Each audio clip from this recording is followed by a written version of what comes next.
Commence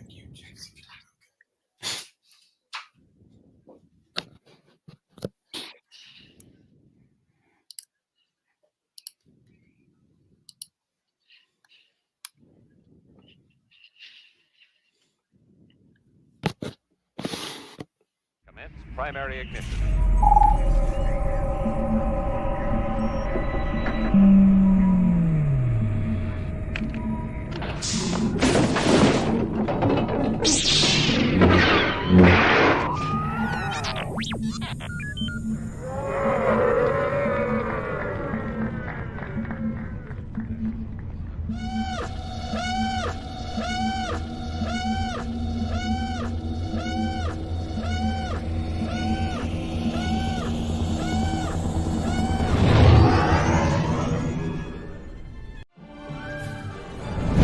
Hey everyone, how's it going? Historian Kinji here. Played Cad Bane on the Book of Boba Fett on Star Wars Disney Plus. You're watching the Virtual Cantina Network. Have fun.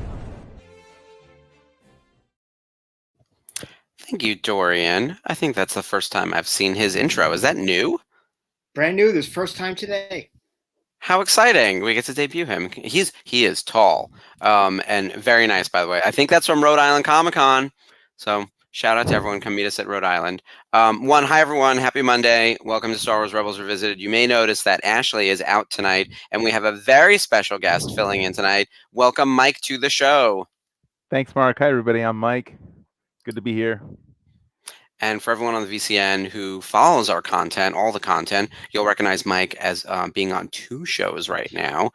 You've got the Jedi Archives, which is the bi-weekly show on Sundays that deals with comics, and then the new Ahsoka After Show, which is super exciting. So we're going to talk a little bit about that. Welcome everyone who is just joining in. I think I can see that we are on Facebook and on YouTube. We're going to give everyone a couple of minutes to join up with us. We've got a fun show tonight. We're back on our watch along, the move through season 3 of Star Wars Rebels, and we've got a fun one tonight. Yes, welcome, Mike. Hey, Dave. Thanks, Dave.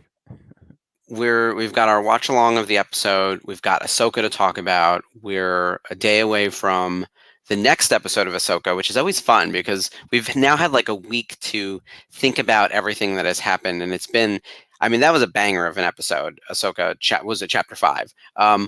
As the host of the Ahsoka After Show, what was the energy like with the three of you guys talking about this latest chapter? And what did you think after the first 4, where we are now and where that one left off? So interestingly enough, there's 3 of us on the show, right, for the Ahsoka After Show. And there's John, Bryce, and myself.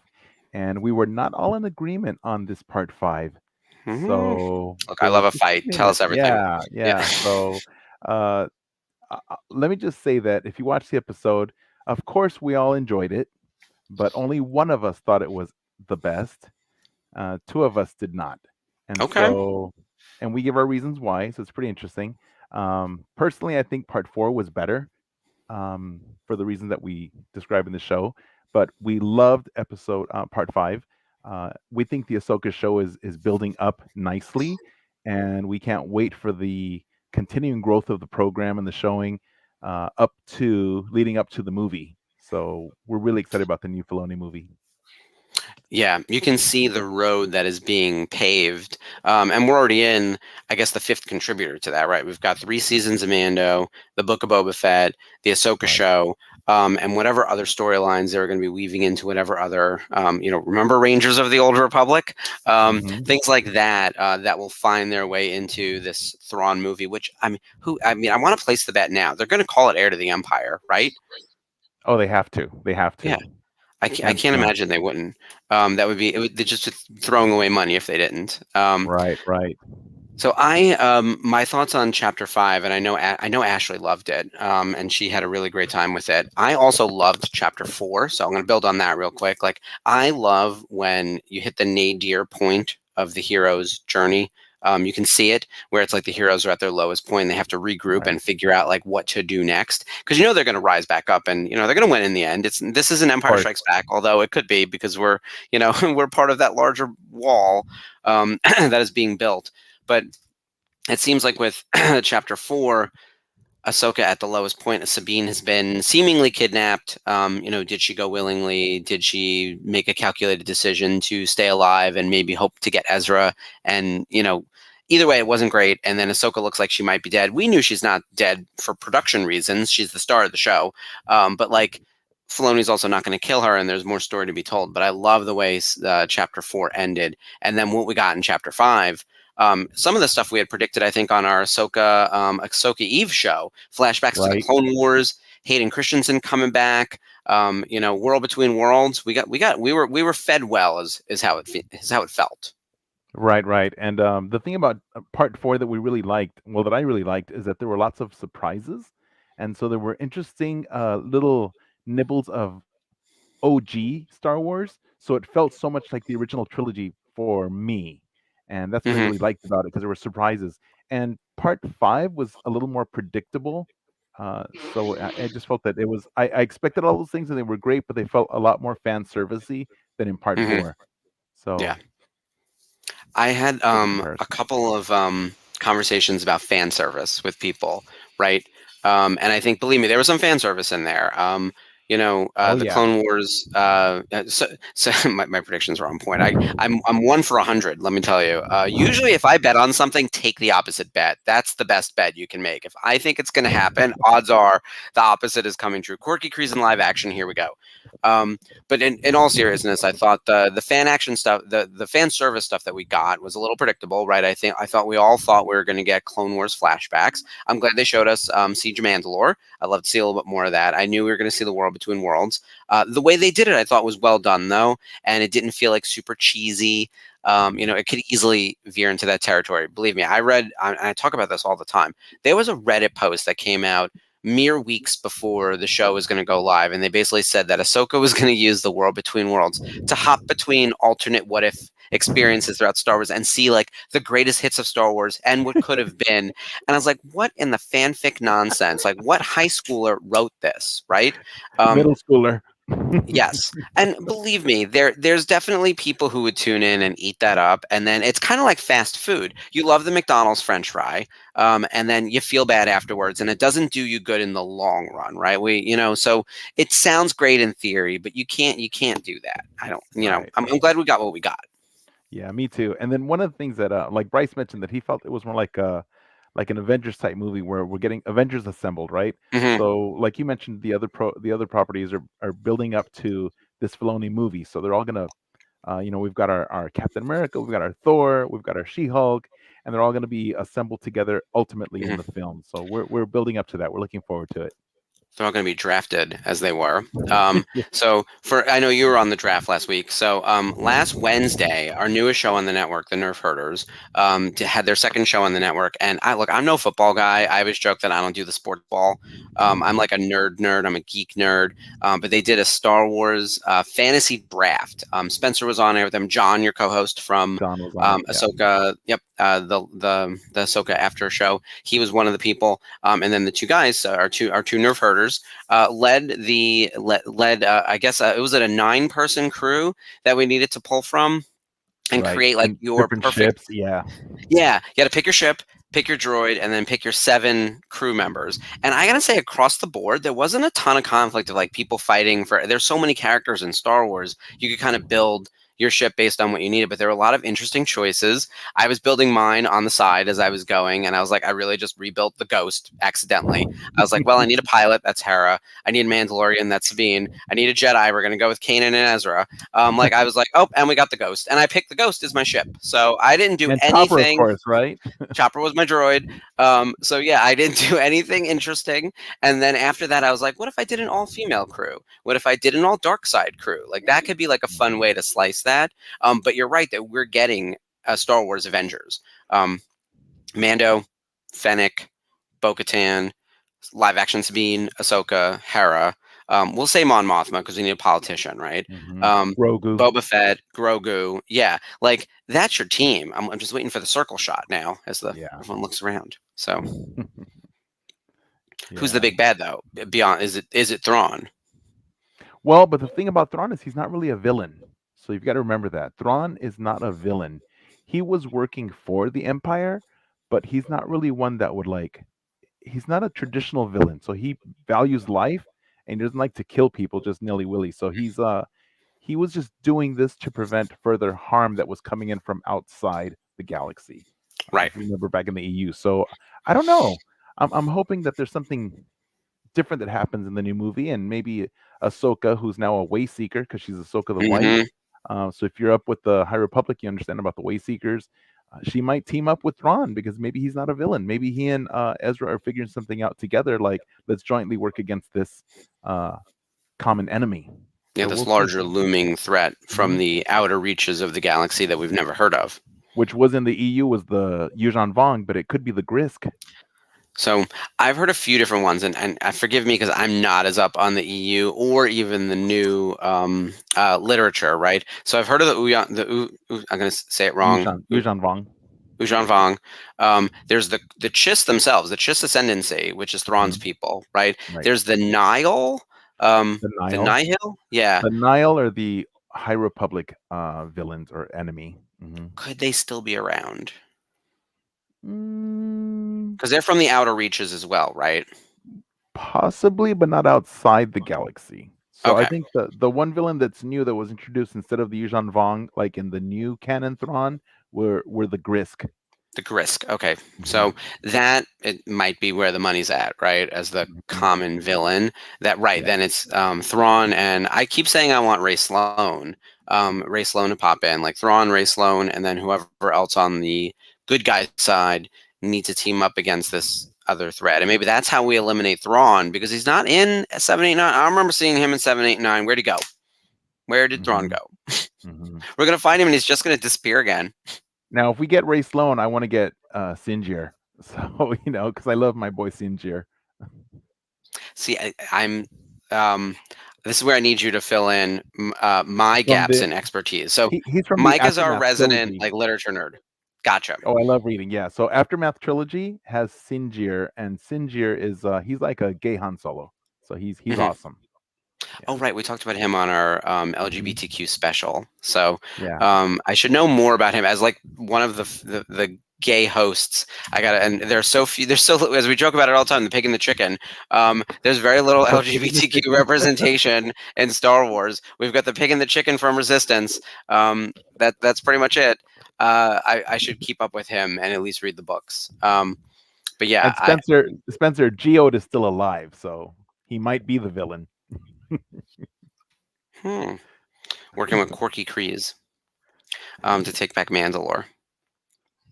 Yeah, there's a few different ways this could go, and I've already watched every bit of wraparound content. Here's what's so interesting that I think is happening now in the age of streaming, because streaming, I think, really took off obviously in 2020 when we were in lockdown and all the sites really popped up and we were figuring it out, and it really just became that we had nothing to do and we were watching all day. Now there's entire ecosystems built around new drops of content, right? Like when Stranger Things first came out, everyone just binged it and then they binged it again and then they binged it again. Now you watch the episode and there are 35 major YouTube channels doing a wraparound content. We have 2 shows on the network fully dedicated to Ahsoka, plus all the other shows mention it, right? So there's all of this supplemental content, analysis, review, critique, discussion, predictions, all of it.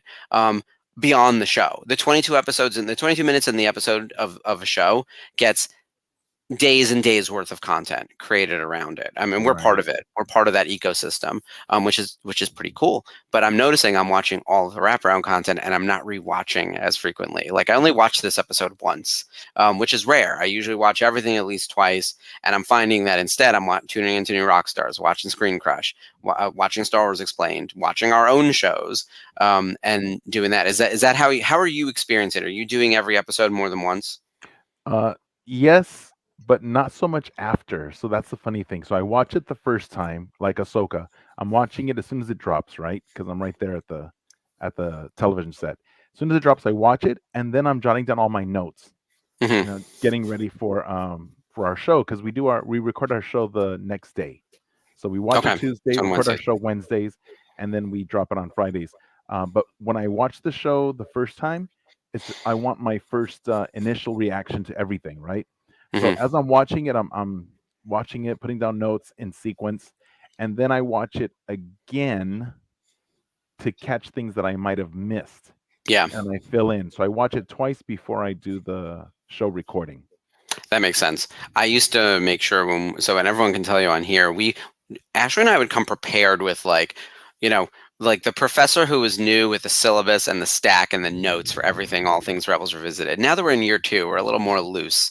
And I would watch every episode at least once beforehand, usually the day before. I would do the Rebels Recon, which is like a good 5-minute, 6-minute review from Lucasfilm. I would go to Star Wars Explained because they were doing episode breakdowns in seasons 3 and 4. So if they had done something, I'd watch that. And if something crazy happened, like World Between Worlds, I would find other wraparound content. And I would have the wiki open, the IMDb open, all the stuff. And I was like, let's go. Like, we're going to church, right? Like, it is going to be like this serious, the way we're taking it. And then as the show evolves, you've watched our show. We come prepared, and then we are off the rails 10 seconds in. Yeah, this guy flies in.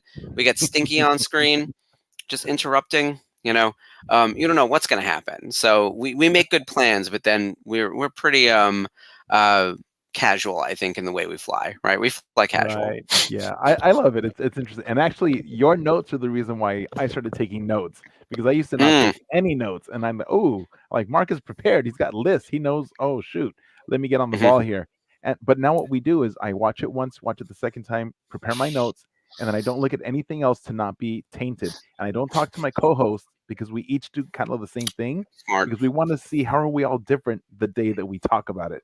And we want to talk about it so bad, and even when we first get onto the StreamYard, we want to talk about, like, let's wait for the show. Wait, let's get the recording going. And because we haven't shared the things that we want to talk about. We've got like these burning questions, and so it's really exciting. So it's fun to hear us because it's very spontaneous, and we do go down the list, but it's amazing how close we all are on our like points and in order. And as we're going through one another's notes, we're going in the same sequence. So it's pretty cool. But I do like to, once I do have my notes finished, I like to fill in with all the stuff, and I make sure that it's accurate. So I'll look up the wiki, I'll look up the other stuff to make sure that everything's right. Like, I know the titles of things, I know dates, names of actors, because I'm terrible with names of actors and dates, but so I have to put that in my notes for sure. But it works out really nice. So I'm really enjoying this Ahsoka after show. It's a really good feel. It's different from our comic book review show because the comic book review show, we've all read the comic, we've digested it for a while, so it's not so current. It's more like it's been around for a while, so it's been simmering, and Ahsoka show's like sauteed. You have a lot of time to sit with it and think about it. Yeah. Right. Whereas this is like hot off the presses.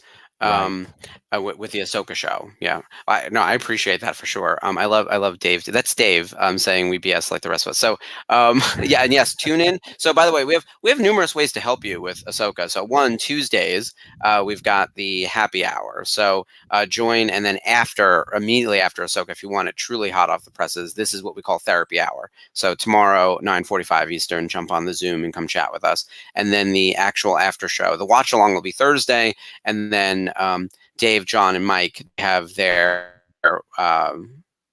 after show on Friday, and it actually drops like Friday midnight Pacific, so 3 a.m. Eastern. So sort of when you wake up Saturday morning, it could be your Saturday morning coffee.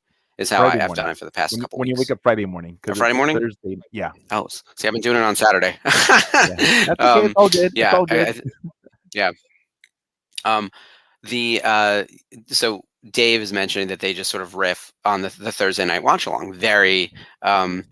Very low key is how I describe it. And I first joined, that's where I started on the network. And so I was like the nerd they hired to talk about the Darksaber, right? And I was like, here's my stack of notes. And everyone else is like, what episode are we watching? It's such a different, but they have a great energy, and they all know each other. And same thing, they don't talk to each other about the thing beforehand. Ashley and I do the same thing, where it's like, we have a lot to say, and we're going to wait till we get here for this, so that, because I get surprised all the time. I was like, wait, what? Ashley and I disagree on this.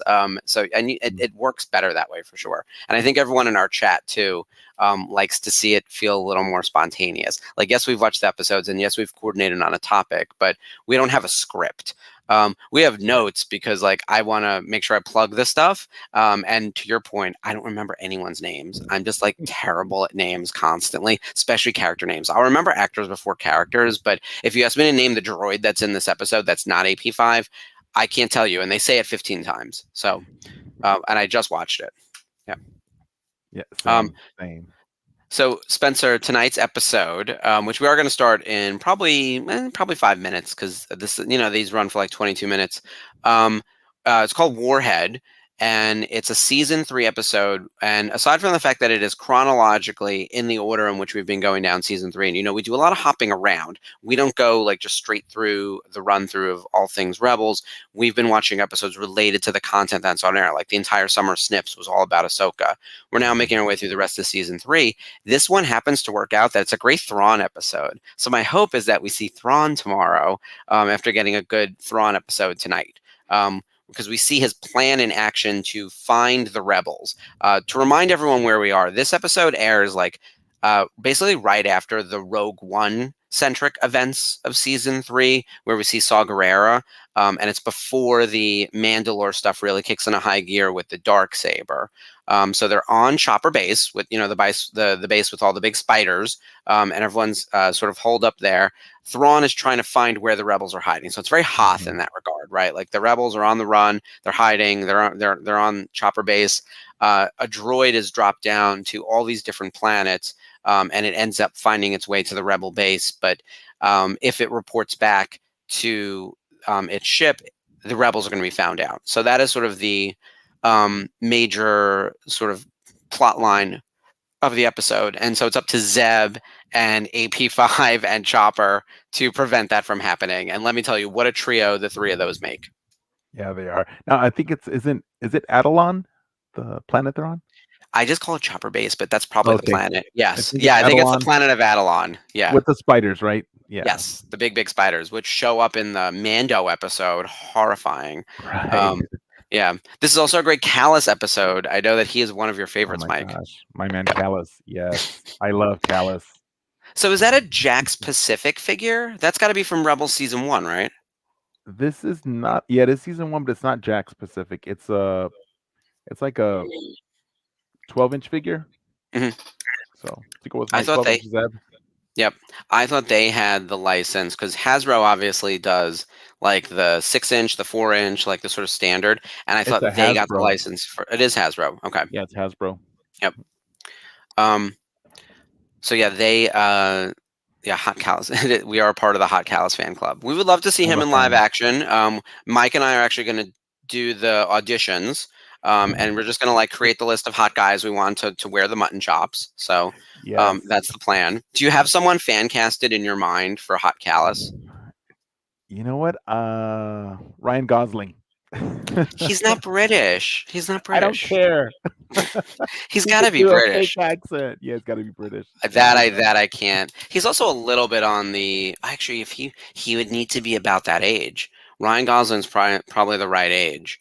Alexander Skarsgård is a little on the beefy side, like kind of too big, but we're treading in the right territory. I would still interview him. Sure. Yeah. Call him in. We're gonna call in people that look nothing like Kallus just because they're hot and be like, sure. Let's see. I'm keeping track of all my comments over here. Jensen Ankles, I think, is a good one. I think you know what's so interesting? I think it's hard to be in multiple sci-fi properties and not get thought of as that one character. Like I think Chris Evans is actually going to have a really tough time being anyone other than Captain America. Also Mike. Yes, Mike will be in for the auditions. But like I think that happens to a lot of these sci-fi actors. And even Katie Sackhoff was pretty fortunate that she was great on Babylon 5. Battlestar Galactica. I always do that. Battlestar Galactica, and then made it into Star Wars. That doesn't happen for a lot of people. Like sometimes you get stuck just doing that one thing, and then you do a lot of bit parts because you're known in sci-fi, but it's hard to break away from the one thing. Curious to see how all that tracks with like the MCU over the last like 10 years.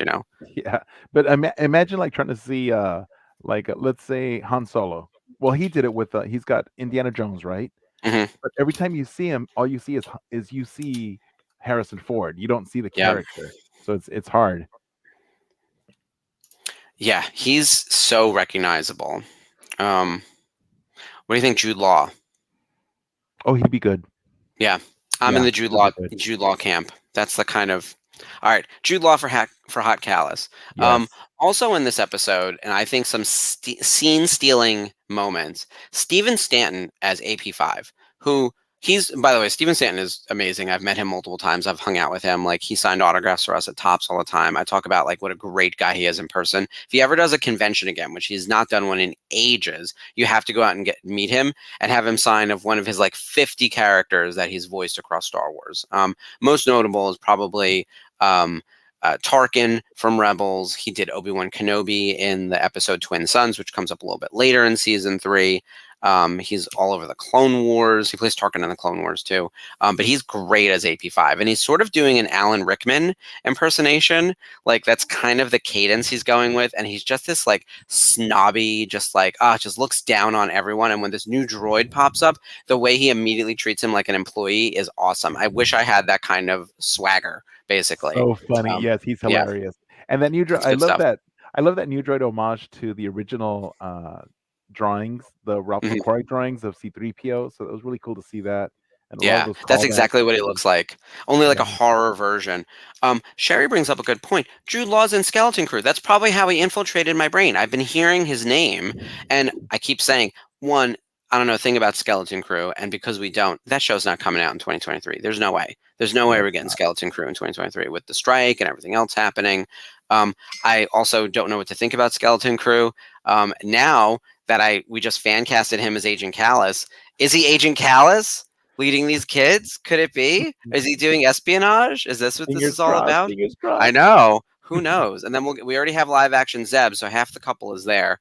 Yeah. And then also in this episode, so it's a great Zeb episode, really great Chopper and AP5 episode, especially AP5. Like, he delivers. Zeb really leads the show, though, and this is a rare Zeb-led episode. Like, Kanan and Ezra and Sabine and Hera are all basically off-world the whole time, but Callus is working behind the scenes, and Thrawn is managing the plan. But I think at this point it's obvious that Thrawn knows that Callus is the traitor. If we didn't Something know is from up, the last, yes. yeah. Yeah. So we're gonna get to see all that play out. So we're coming up on almost the halfway point. So we should queue up our Disney Plus and get the episode rolling. By the way, I should mention this is episode 66. We got nothing planned for that. I realize that anywhere else in the Star Wars land, like us, this being the 66th episode, maybe there'd be an Order 66 thing. It's Rebels, so we're sort of past that. Like, we've dealt with Order 66 a bunch of times, and I'm sure we'll see it again in Ahsoka and every other slice of content. But I did want to acknowledge it and also tell you we got nothing for you. Other than that's probably why this is such an awesome episode. Yeah, there we go. All right, so everyone, queue up your Disney Plus. Get ready for Star Wars Rebels Season 3, Episode 14, Warhead. And Spencer, when you're ready, you can hit the countdown.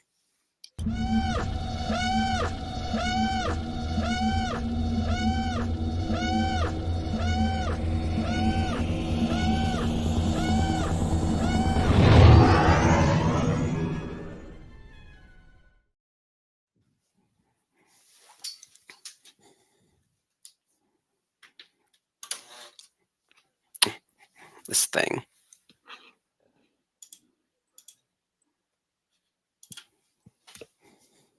So I love the beginning, this callback to like when they set out those droids, they go out It's very to Hoth. Empire. Yeah. Yeah. Very Empire.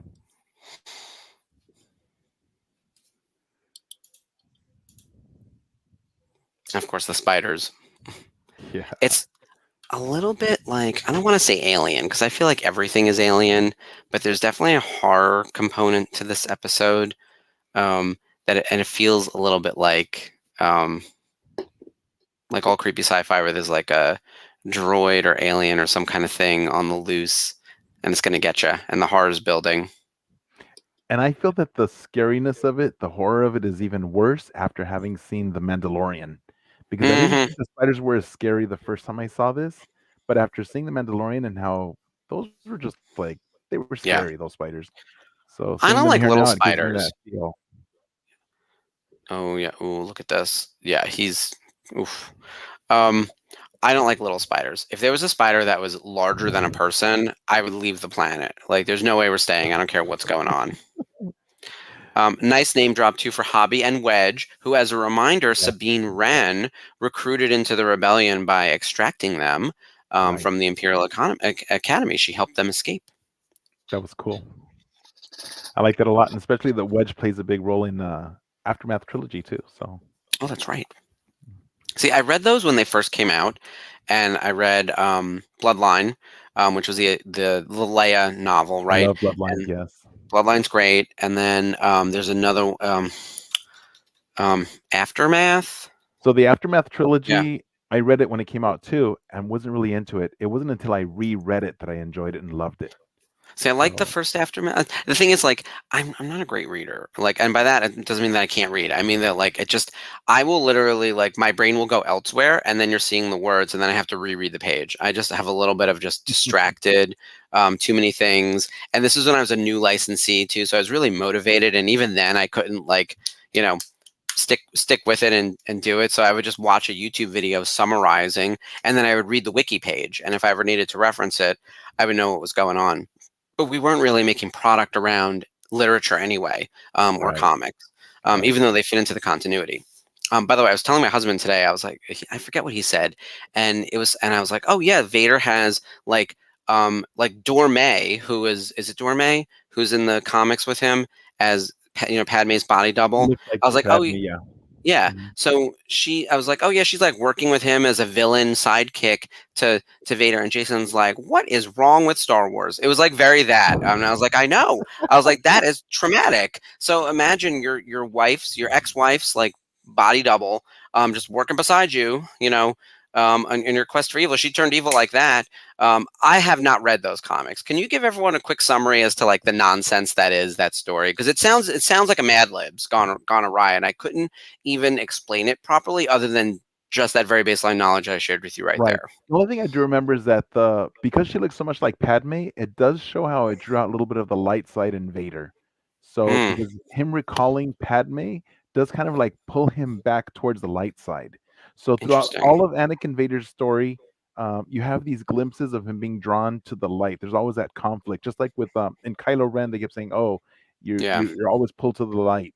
So was Vader / Anakin. He was constantly being pulled to the light, and that one with his because she looks so much like Padme, and he really did love her, and that was a pure love. It wasn't evil. So that really, him seeing her was showing how he was being pulled to the light even then. And so it's just interesting. It's tragic. That's what it is. Yeah, I mean, Spencer put it up on the screen earlier. Star Wars is trauma. They do a good job with it. Why are you rescuing this droid? What are you doing, man? So bad decisions. Look, I know they need everything they can get. Every like bomb and every screw, like every little piece of equipment is important. Coming back to like where we are now with the Imperials, though, with Thrawn and Callus and everyone, like we're sort of getting a glimpse into the plan now as to this is how we're going to root them out. We sent these probes to all these different planets, just like you said at the beginning of Empire Strikes Back with seeking out Hoth. And as soon as one of them gets disabled, destroyed, etc., it's going to give away the location. Callus is shutting it down, though. He's like, no, we can't go investigating every single one of them. I was like, the suspicion level is like beyond red flag. Like this is he knows. Yeah, this is, remember in the Lego series when they're talking about Anakin's red flags, and it's like, get your red flags, like very that. Like from episode 1, you could see where this kid was headed, and it was straight to the dark side. Right. I do like those glimpses of the light side though, and the Dorme story sort of tied with all these other little things that brings Vader in, because he does have to eventually be redeemed. I do think, and obviously it happened, I'm not going to rewrite Star Wars. I disagree with it. I don't think that we should be redeeming Darth Vader. I don't like it. I think it's ridiculous, and I will go on the unifying force and fight for my side. They've never invited me, so I see you there, Dave. That's why. That's why. Exactly. So I'm going to tell you that Anakin was not deserving of redemption. You don't get to do like one good thing after you like exterminate planets and be like, oh, whoops. Like, good now. That's like going to confession, right? And just being like, oh, sorry, killed those people. We're all good, right? I don't know. Yeah, exactly. You get a redemption and you get a redemption. We talked about this. How many people were former bad guys who turned good? And Disney loves a redeemed villain. That it's like a trope. It was beyond even the beginning of Star Wars. Like Vader's the one, and then they were like copy paste. We had a slew of them. Right. Coming back to the episode though. I This love is all what the Arabesh. happens. I was going I through swear- and translating all the Arabesh. So I can't even look at it. Like I see it and it's just gibberish to me. And we had a translator at work, like, like a key that you could translate, but yeah, to what I just- end? I know most of that says wolf at the top with numbers, and it says scanning at the bottom, and then it just says wolf. Because Filoni, wolves, he loves wolves. So I'm Of like, why does course. it say wolf? Yeah. It's so random. Wolf, wolf, wolf. Like what? Yep. And we're not on Lothal right now. So it'd be different if it said spider, like maybe that would make sense. Right. I will say the fact that they bring in this droid and then AP5 immediately is like, I'm gonna put him to He's work. run. And yeah, he just thinks he's better than everyone. And yet he's still like in service to, if he's so great, just leave. Remember when he was flying away in space and he was like, this is the greatest moment of my life, and he's singing, and then he gets like really disappointed that they bring him back. I love everything about that. Yeah, Um, that was hilarious. Steven Stanton makes you crack up. I was like, how did you keep it together reading these lines? And he's like, you just do multiple takes until you get it. So this Yeah. droid, the evil droid, when he expands, he gave me vibes of like the black hole with that killer droid with the spinning hands. Oh yeah. Maximus. So there are some really, really scary droids out there, and he's definitely in disguise because he looks like a protocol droid. Right. And yeah, he looks like you said the C-3PO McQuarrie rendition. Right. Rebel base. Oh, they're in trouble now. This is where it all turns. Can't leave Zeb in charge for one damn day. It's not even a day. We're like an hour into the mission. Poor Zeb. I know. He always gets. Look, Callus saves him though. There we go. We're connecting. I'm noticing more and more as I go back through Rebels, because like Callus and Zeb have more interactions with each other than they do with most other characters. So Right. it's the kind of thing where I'm like, okay, it kind of makes sense they end up together in the end. But like what it took to get there, it's like also of the main core Ghost, like Zeb has the least amount of screen time. Steve Bloom's in the fewest number of episodes. Like they kind of ran out of things to do with him after season 1. Once he was no longer just like the annoying big brother to Ezra, they like forgot to write for him, it seemed. And there'd be entire Mhm. episodes when it's like, oh, we got to have Zeb do something, and he would punch someone. I wanted Right. more for Zeb. So maybe in live action we'll get a little more like story about what happened after the fact and what he's up to now, because he seems to still be in the conflict. Like if he's flying around with Captain Tiva and everyone else. Yeah, and also big explosions. I don't even remember how I coined it, but it wasn't even But then we made a shirt out of it. Like it was that kind of thing. You say one thing, and all of a sudden it's like it's our catchphrase. I do have to get some new merch. I need to get some of the Daughters of the Galaxy merch. You guys need to do some type of. We need like Ahsoka style merch as well. I like what you're wearing too with the Yeah, we do. the multicolored stormtroopers. Oh yeah, my gay pride troopers. Yeah. I know there's like official Pride merch now at Disney with all their stuff. Core Lots of Disney, stuff. Marvel, Star Wars. It took a while, and then all of a sudden they were like, money. It's like the big gay explosion at Disneyland. Yeah, it really did. That's what the Disney store looked like in June for sure. Oh, see, And they have this the is little droids too. The little yeah, gay the droid multi-pack. Oh, cute. the little rainbow droids. I assume you ordered the Ghost, right, from the Hasbro Pulse. Absolutely. Yes. Yeah. I backed it for sure, and I was at San Diego Comic-Con when it debuted. I was keeping an eye on it. Interestingly, as a licensee, sometimes I can know things, and sometimes I hear things, and sometimes I just get the wrong answers. But I also like know the people who know the things, and I was asking my licensing people at Lucasfilm. I was like, "So Hasbro's got that giant case over there.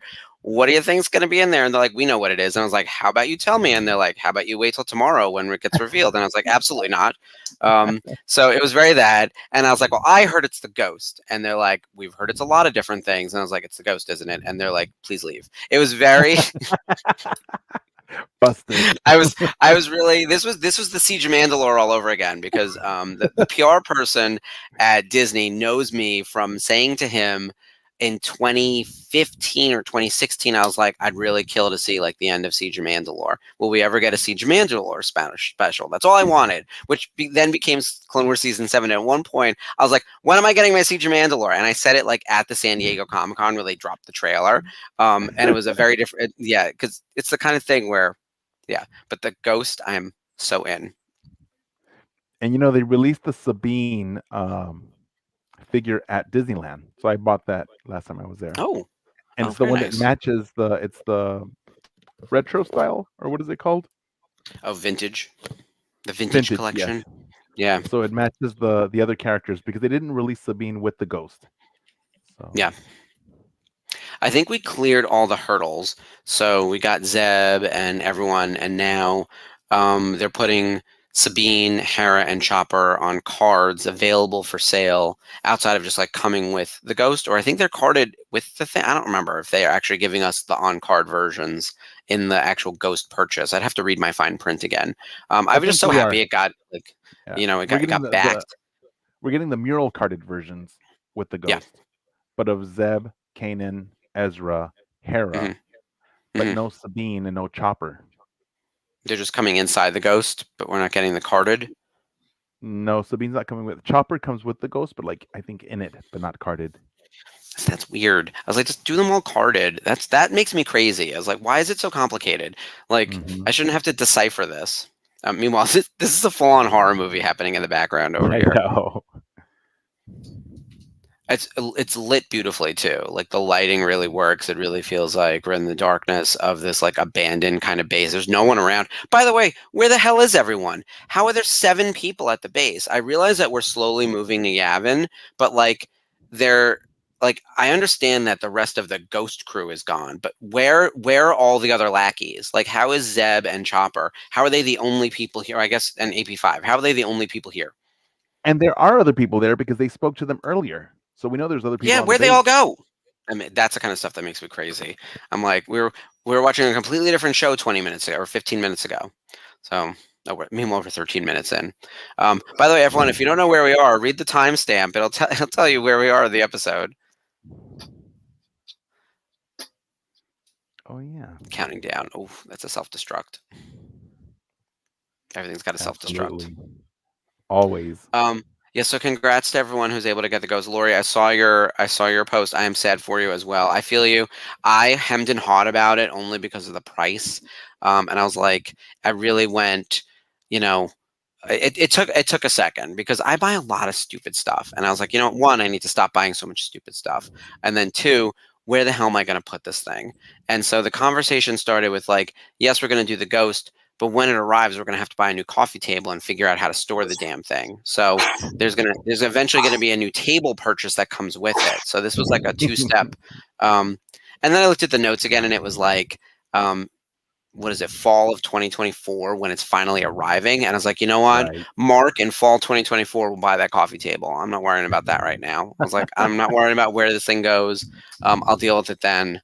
But I will say, like, it's good that Hasbro got a win for sure, because we've had a rough go at the Kickstarter style Star Wars items. I know they've gotten other projects across the finish line without a problem, but the Star Wars ones have been hit or miss.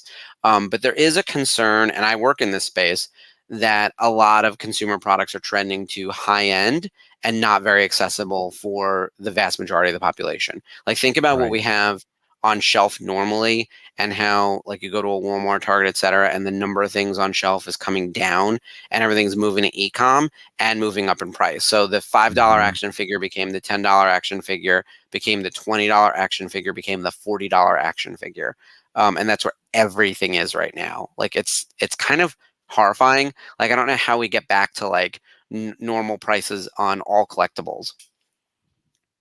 Well, they have to be toys again. You know, because they're for Yeah. kids. Toys are for kids. They have to be toys, so they can't be Yeah. expensive. Because toys play, they get tired and they throw them away. So Yeah. we have to get toys again for kids, and the kids need them. Especially, I noticed like the Jedi. What is it called with the little Jedi school, High Oh, the Republic Young one? Jedi Adventures. Young Yeah, the Jedi Young Jedi. Academy. Yeah, Yeah. that one. Those are pretty affordable because Mhm. nobody wants to collect them, right? Yeah. I watch it. I loved it. I loved the two seasons. But all my nephews and nieces, kids love those shows, and so they Mhm. love the toys and they love playing with them. But those are Yeah, affordable. Jamie was talking about her daughter watching the new show, The Young Jedi Adventures, and there isn't a ton of merch out there yet, but she's doing all of it because and we are talking about this how it's another entrance ramp into Star Wars, Mhm. right? Something that Indiana Jones didn't do. And it's kind of the reason I think that movie Right. didn't work is like they never had like a preschool show unlike other streaming items. Like nothing Right. was pulling people into Indiana Jones, right? Whereas Star Wars, there's an entrance ramp every 10 feet. Like, oh, you like this cartoon? Here you go. You remember this character, Obi-Wan Kenobi from 20 years ago? We got a show for you. Like we're doing all Mhm. these things, right? We're bringing We've you got a into the comic. You know, we've property. got it's Yeah. different Yeah, there's ways to books, see it. there's Mhm. comics. There's so much to talk about. There's all this wraparound content that we're doing the job for them. Creating all this. So yeah, I heard that the plushies and all the other stuff, like the stuffed animals and things like that, from those shows or that show is very cute and affordable. Mhm. Yes. So Micro those Squadron kid Series Ghost. Okay. those kid targeted toys are affordable. Mhm. I remember when the Rebels stuff first came out, like the season 1 action figures and everything. Those are from season 1, the ones you have, the Zeb Right. and Callus. Yeah, because Callus They was were the not main villain expensive. of season 1. Yeah, they must have been like $10 or something. Less. Now you go on eBay, and I'm sure they're all unaffordable because Rebels merch didn't really perform in season 1. Like it just didn't, and it took everyone a while to catch on to the show, and they discontinued a lot of stuff, and then they didn't expand. There's somehow that was like a Fen Rao action figure, which that blows my mind because they were like, well, put in a male Mandalorian and see if that sells. But That's it's crazy. so dumb. Like it makes me crazy that there's a Fen Rao action figure. I love Fen Rao, but like he's in I 4 do too. episodes and he has an action figure in Star Wars Rebels. I was like, what's going on here? It's the kind of I know. insane kind of stuff. That is But in insane. And yet we can't get a Leia of those big figs. You know, they have Yeah, all the other yeah, male I know. characters, but no Leia big fig. But we have Of course Finn Rao. Finn Rao. And the pig and the chicken. We don't even I have know. those figures. I want those That's figures. true. Oh yeah, they never. Here's the thing. I'm not going to cry about not having any Star Wars Resistance action figures. Unpopular opinion over here. Didn't like that show. I don't. Here's the thing. I loved everyone in it. Like I met most of the cast. I brought them to Celebration 2019. They're delightful. The show just wasn't great. Like that's how it goes sometimes. Like Yeah. I am a Resistance fan, but it took a while Yeah. for it to grow on me. Yeah. I heard season 2 is killer, and I've watched a little bit of it, and I did see how it ended. I didn't care enough to like fill in the middle, but I understand that like it got better. And believe me, I know people who gave up on Rebels after season 1, and I was that person being like, "How dare you? It's the best part of the series. Like it's the best part of Star Wars. You have to watch Rebels." And then other people were coming to me being like, "You should really give Resistance a chance." And I was like, "Oh no, this is what I do to people." So, but I just said no. By the way, what just happened when they reprogrammed AP5 and sent it to the starship? That's another war crime. So Chopper, Zeb, and AP5 get like joint credit for the deaths of thousands of people, maybe hundreds. I don't know. It's a big ship. How many people are aboard that starship? It's got to be 3,000. There you go. So done and done. Good. You split it 3 ways. You each get 1,000. So they're all in the 1,000 club. Yeah, good for them. I say it all the time. You have to kill your enemies in this show. You can't let them live. You can't capture people. What are you doing capturing Morgan Elsbeth? Like, you should have chopped off her arm, got the information you needed, and then chopped off her head. That's it. That's it. It's 2 swings. It's swing, series of questions, and if she's still uncooperative, another swing on the other arm, and then you kill her. What are we doing here? Like, yeah. Actually, Ahsoka had already interrogated her, so she had everything she needed to know. Yeah. Yeah, she claims that she got everything she needed through some type of moderate torture. It was the Anakin way, remember? Yeah. Look, she still had all her limbs, so how bad could it have been? I know that Kylo can do the mind thing, right, where he like gets in there. But I think Ahsoka did that. probably right. Like that feels like the right answer. I don't know. Can you also like leave them like catatonic though? Can you do a little poking where it's like, and now you can't walk? Like, you know what I mean? Like, do something useful. I'd be such a good bad guy. Yeah, this is why you can't have me on your team. I'm gonna break all the rules. No, we love War it. crimes all around. Just me and Chopper. Him sending bombs to like civilians. We were rewatching the episode where it was episode 2, and they're flying over, and he's talking about just shoot it down, and Hera's like it'll like fall over the city, and he's like, and the translation is like who gives an F? Like that's very much like what the translation was. Yeah, love Chopper. All right, that was Warhead. Which should the title? By the way, some of the titles on Star Wars Rebels either don't describe it or they give you one little piece of it, and it's like, okay, yes, this thing exploded and it was a warhead, but like that's not really the crux of what we learned in this episode. Right. Well, Yeah. he did have a warhead inside, and I don't know the droid's name. EX 1537. So there was a warhead counting down for a warhead inside of the droid. Yeah, great. Yeah, it's like don't trust the droid. Yeah, Dave Borgala. There we go. More of that. Saw Gerrera knew what's up. I would have been on his team. As I think about the many groups, I like the Night Sisters. They're probably my favorite faction. They get it done. They got their magic. They're really fun. They can bring people back from the dead. That's pretty cool. They also kind of mind their own business. In all honesty, like other than their little deal with Palpatine to like provide some Siths and Asajj Ventress or whatever, they largely don't leave their planet. We never hear from them. They're not terrorizing the galaxy like everyone else. So, actually, if anything, they're being manipulated because Sharal was the first Night Sister, and she was in Caravan of Courage. So she had been exiled to that planet. Yeah, she was a Night Sister, but she was like being manipulated. Yeah, the bird lady. She transforms into like I want to say it's a crow or a hawk, but in my mind it's a pigeon. Right? Yeah. Yeah, she would transform into that raven, but she had that ring, and and it was the green Night Sister magic. And I love it because when I read that, there's a book that came out where Luke Skywalker is traveling the galaxy, like learning about the Force. And this book takes place after what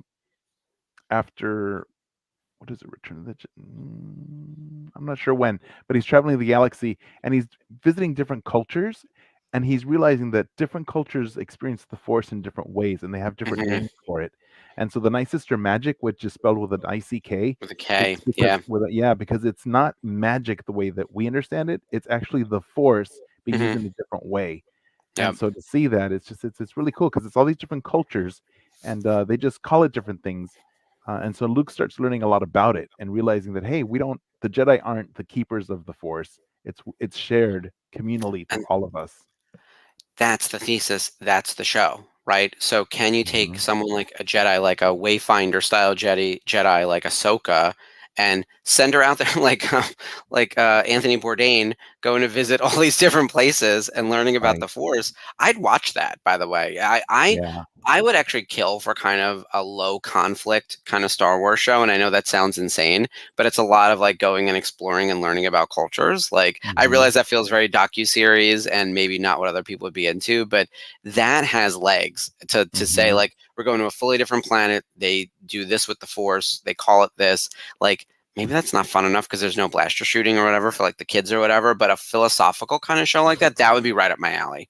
But you know what? There still is blaster shooting. Because in the High Republic, like Orla Jareni is one of the most famous way seekers, and she's so completely white, right? Her face is white, her skin is white, her clothing is white, and she has a white lightsabers. So to see Ahsoka transform into a way seeker, and we're talking about that too on the show, that people who don't read the High Republic won't recognize what a way seeker is. So even if they say the word, she was Gandalf. Yeah, so they'll understand that because they'll make the association. But really, she's turning into a way seeker, and way seekers they're out there seeking for how to understand the Force. And so that's what I'm thinking. If she goes out to meet with Thrawn, she's a different person now than she was when Thrawn blipped out. So for sure. Yeah, she was the fulcrum of the era, and Mhm. now she is the enlightened. She's like the Buddha character, basically, Right, right? Like you right. think I think she found enlightenment in there. She got whatever she needed. It was a spiritual experience, a lot of Mhm. religious imagery. And like, here's the thing: I'm an atheist, but I recognize religious imagery. There was some baptism stuff. She come down in the white dress. Like, Right. if anyone's even a little bit religious in the chat, you probably would have recognized any of those things. Like this is and there is religion in Star Wars, right? The Force is Mhm. worshipped in various ways. Like this was a religious episode, episode 4 or episode Right. 5, Mhm. to set her up to then.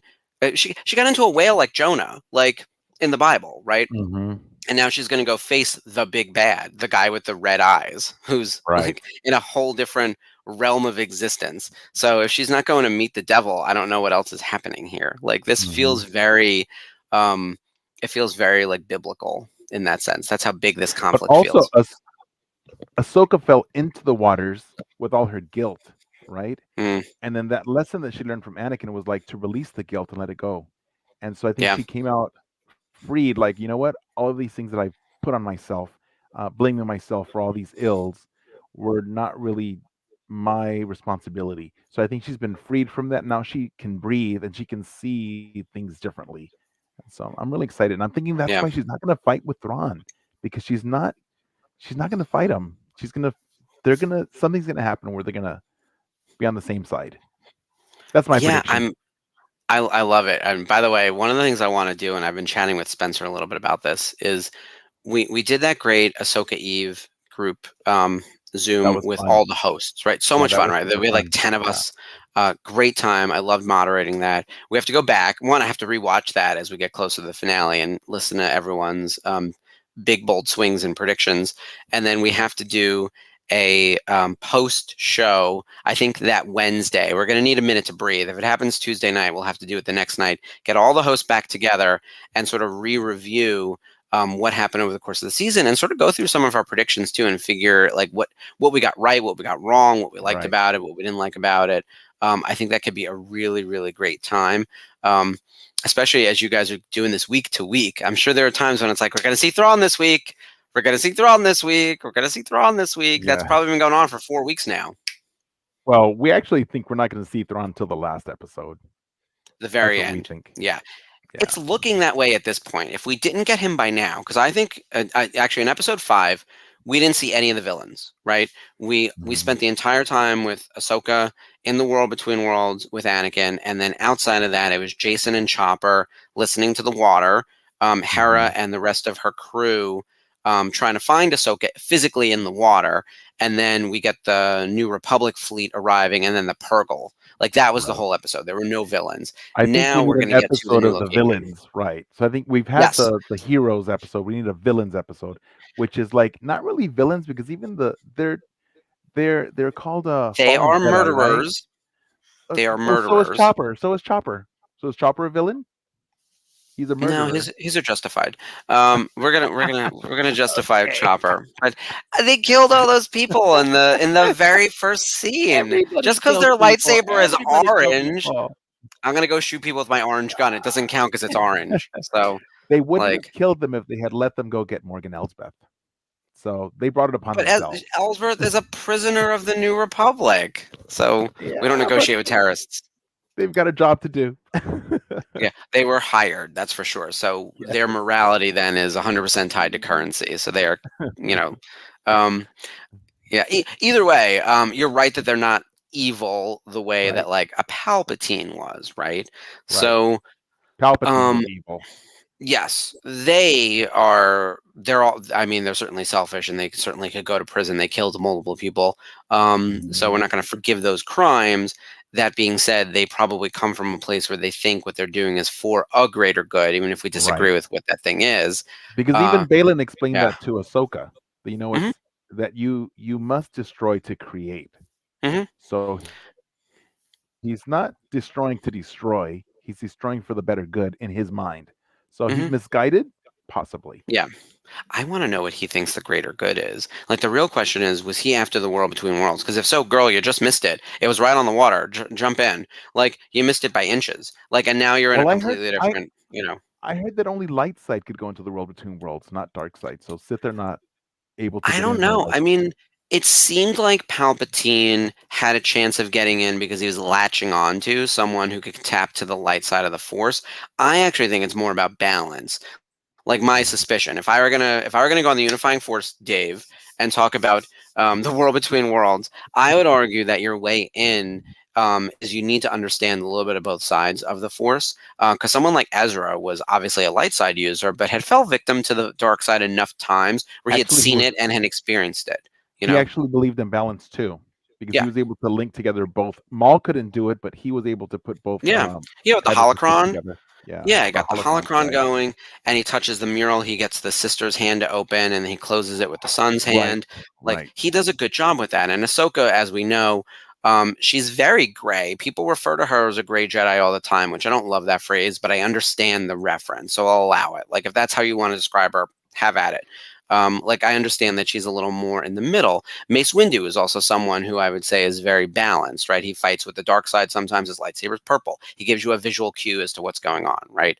Right. He could have probably found his way in, which that would be hysterical. Just Sam Jackson floating around, like just imagine all of that, people. Like Sam Here's my Jackson little hanging out in the world between worlds.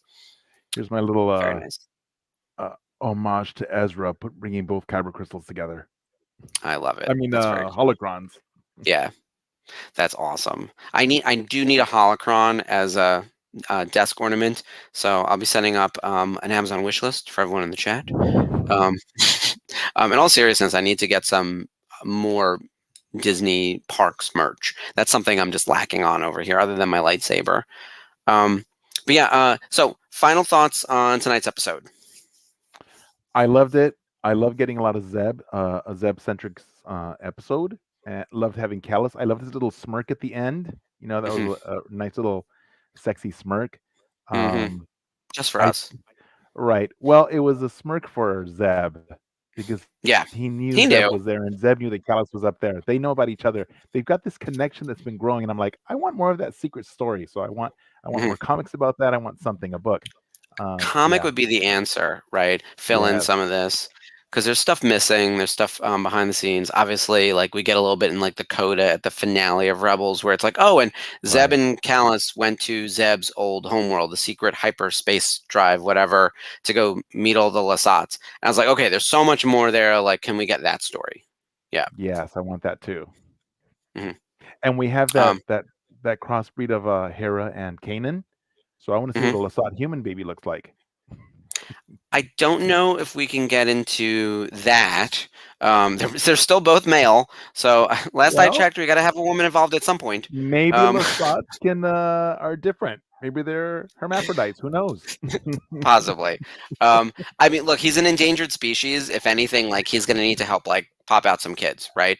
Yes. Which, in all seriousness, like I think he'd also be a great dad, as proven by the fact of the way he like takes care of everyone on the Ghost. He's part of Right. the older crew, the way that like Kanan and Hera were parents to Sabine and Mhm. Ezra, and now Sabine and Ezra are old enough that they could be parents to the next generation of Star Wars kids, which the war is ever growing, right? The stars are always warring, and to be a parent in the time of the Star Wars takes a particular type of person. Zeb would be very good at it, so I'd like to see that. Mhm. And Callus certainly turned it around. I was not, as I said in the last episode I did with Ashley, I didn't see that turn coming. I know other people had sort of identified him as Fulcrum ahead of time. It was a surprise to me when it happened. So, but I was Me happy to too. see it. Me too. Yeah. Me too. I agree. All right. Well, I think that does it for tonight's episode of Rebels Revisited. Thanks everyone for tuning in. Thank you, Mike, for guest hosting. Oh, thank you, Mark. And you guys, if you haven't seen our show, please check us out on every first and third Sunday for our comic book review. Right now, our next episode's coming up on not this coming Sunday, but the Sunday after, and it's going to be the first 4 issues of what is it? It's a High Republic, the Nameless Terror miniseries, which is really a good series. So we're going to review the first 4 issues of that. It's one little. It ends with those 4 episodes, so it's really good. We'll review that. Nice. And then we have also the Ahsoka after show every Friday, which drops at midnight, which is Thursday night, midnight Pacific time, or 3 a.m. Friday Eastern time. See, I kept doing that where I was thinking Friday midnight into Saturday morning, but it is Thursday midnight into Friday morning. Right. So everyone wake up Friday morning and check out the Ahsoka after show.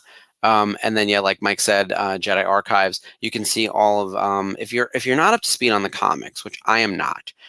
This is a great way to get involved. And if you love the High Republic, because the High Republic is kind of where it's at, is what I'm hearing from everyone. That especially when the shows are not on the air, the High Republic is doing all the heavy lifting for building the lore within Star Wars and creating all these like characters that everyone's falling in love with. So I'd like to see these Right. people And pop we up did at Black Spire at some point. well in Skeleton Crew, we are getting one of the characters from the High Republic. I know for sure. That was confirmed. So Oh, that's that's exciting. going to be cool. We started off our first comic book review with episode 1 of the High Republic Phase 1. So if you go through our collection, we've gone through all the High Republic. We're all caught Nice. up. So yeah, that's pretty cool. See, I watch as the programming director. I watch, but I also very rarely take in all the info because I'm actually not taking notes or whatever else, and I'm just like, oh, the show's great, and that's kind of it. But I need to actually go back and really start and buy some of these comics as well. I'm sure they have trades for some of them, right? They do now, yeah, a lot of them. Yeah. So That's the answer. I usually wait for a trade. and but yeah, they're like Legos. You don't have to have everything. So just pick something you like and see exactly. those. So if you like just the miniseries, check those out. Those Mhm. end after 4 issues. So We should put something up on the page, like an intro to the High Republic comics. Like maybe we can do a post, as per recommendations from your show from Jedi Archives. Here is what you need to get started with the High Republic, or some kind of Mhm. recommendations. We sort of put together a list of like, here's everything we're going to do for Summer of Snips, for Ahsoka related and Rebels. This is the watch along, like the major stuff, but like we're also going to cover this throughout the next several weeks. But here's your reading list. Here's your homework. I like assigning homework to everyone. Sometimes they do it. You know It's what? kind I of like that. wild. I like that. You know Yeah. what? I'm going to Yeah. put that together. All right, cool. I promise I'll start reading. If you put together a list, I will read it. So that'll be the deal. All right. Thank you again for joining us. And so everyone, this week we've got a ton of programming ahead. Obviously, tomorrow is Happy Hour Zoom, followed by therapy session immediately following the Ahsoka live premiere at. It's on at 9. We'll be rejoining the Zoom at 9:45. Wednesday, join us for Daughters of the Galaxy. We have a brand new episode featuring Asajj Ventress. We were talking a little bit about the Night Sisters. It's going to be a good one. Yes. I'm so excited because I love Asajj. I We're love also going to do Asajj. a separate episode on the Night Sisters in totality. We already talked about Mother Talzin and a bunch of other, at another time. But for now, we're going to start with Asajj, and she's one of our favorites. And then Thursday, we've got the watch along for Ahsoka Chapter 6.